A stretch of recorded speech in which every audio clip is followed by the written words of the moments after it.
What's up mga kuys? Nandito tayo ngayon sa Valle Verde Country Club dahil presscon ngayon ng Mama Sapa, no? Ayan, dahil magna-Netflix na tayo. Start yan ng December 1, nasa Netflix na mga kuys ang Mama Sapa, no? Ayan, true to life story ng Sub 44 ng ating mga bayani. So tara, sasama ko kayo sa presscon namin ngayon. Let's go! So ayun na nga mga kuys, nandito na nga tayo sa loob ng country club.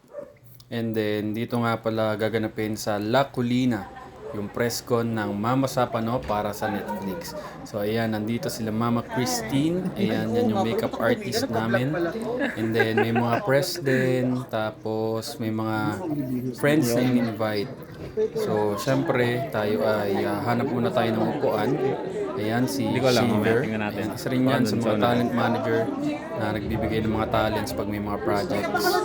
Ayan, under Borracho Film. Ayan, kung tawagin ay Borat. So ayun na nga mga kuys, nakaupo na tayo, nakahanap na tayo ng table.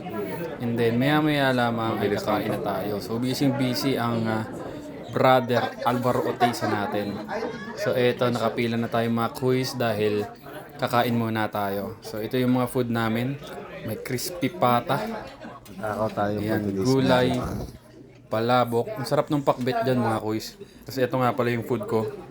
Ayan. Hindi ako nagkanin, kunwari diet. So tara, kain tayo bago mag-start ang presscon. So ganyan lang yung kain natin. Tamang food trip lang. And then ito na. Start na. Ayun na si Attorney Tapasio. Yan ang producer namin. So nag-start na tayo dito. Panoorin mo natin.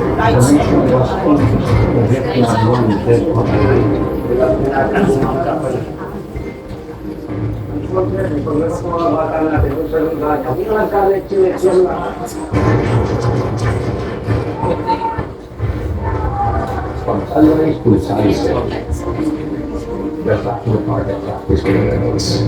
Justice is all that I ask for. Kaya daw pagulong na finding from BOI report. No order means a stand. Hindi na choice to have those men. Magsisena na po tayo natin dito ngayon. Huwag lang po natin sisisikin ng mga tao na buhos ng buhay nila. Ito mga masapan ito.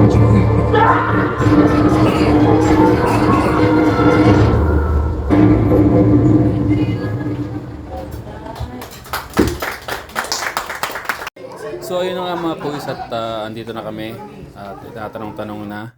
Ayan, so picture lang ang meron ako, wala akong video. So showing na ang Mama Sapa, no, sa Netflix.